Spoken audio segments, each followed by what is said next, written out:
We're in the Rare Book and Manuscript Library at Columbia University, and we're talking to Ty Jones, curator of American manuscripts in the division.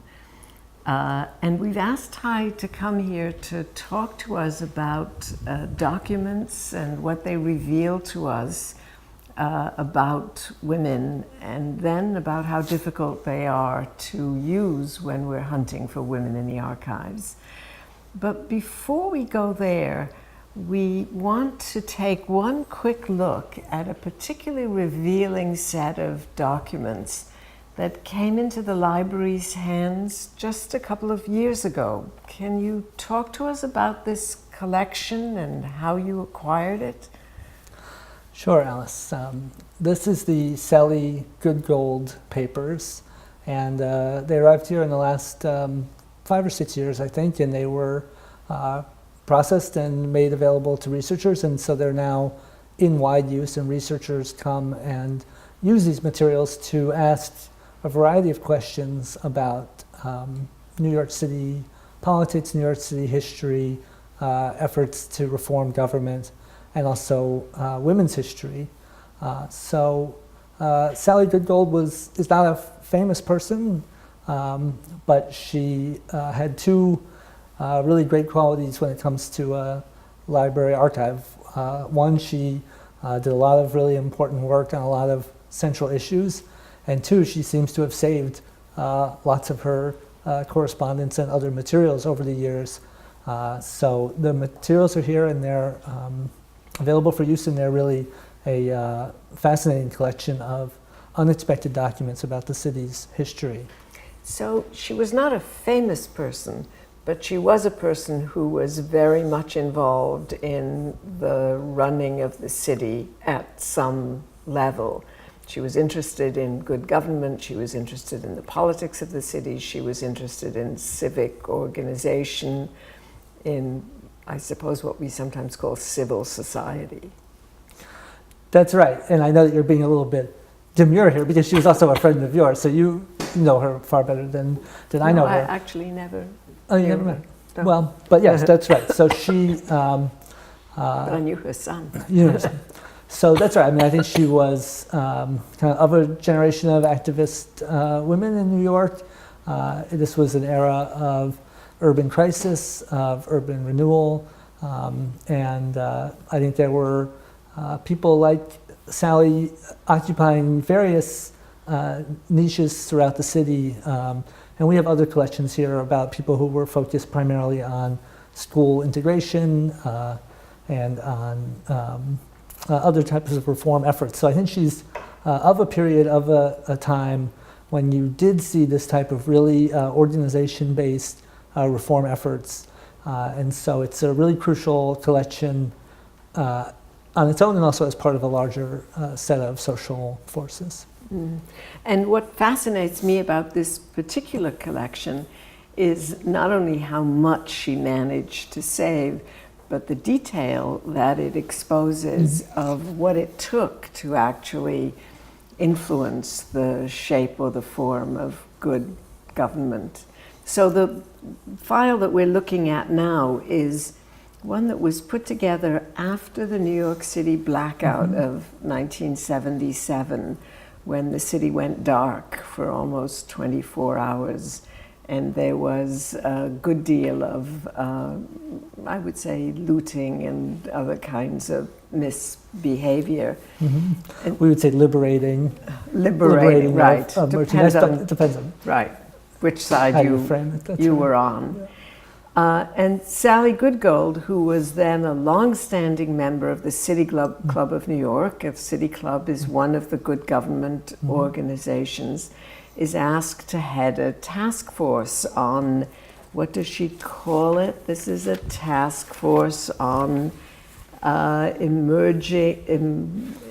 on emergency preparedness. Right. And before she decides what kinds of emergency preparedness to do, Sally decides to send out an inquiry to all the trustees of the City Club, and then the inquiry goes further.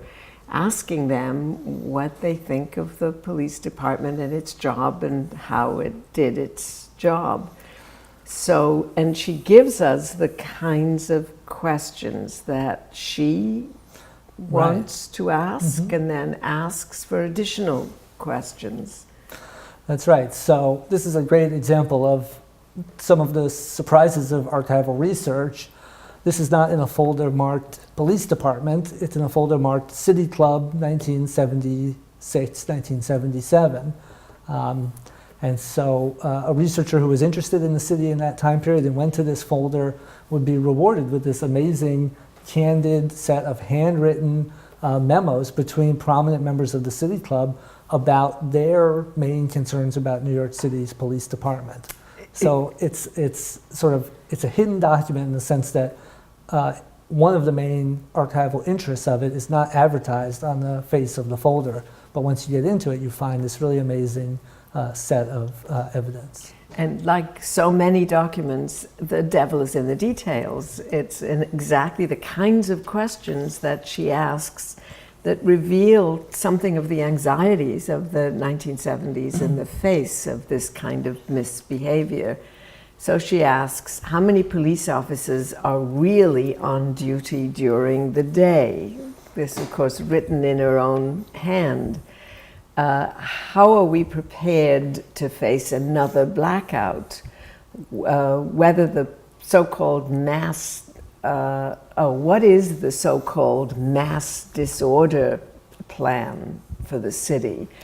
Well, does the city in 1977 have a mass disorder plan? Probably not. Right. We know we have one now, and we, looking back on this, can see how the concern for dealing with mass disorder began.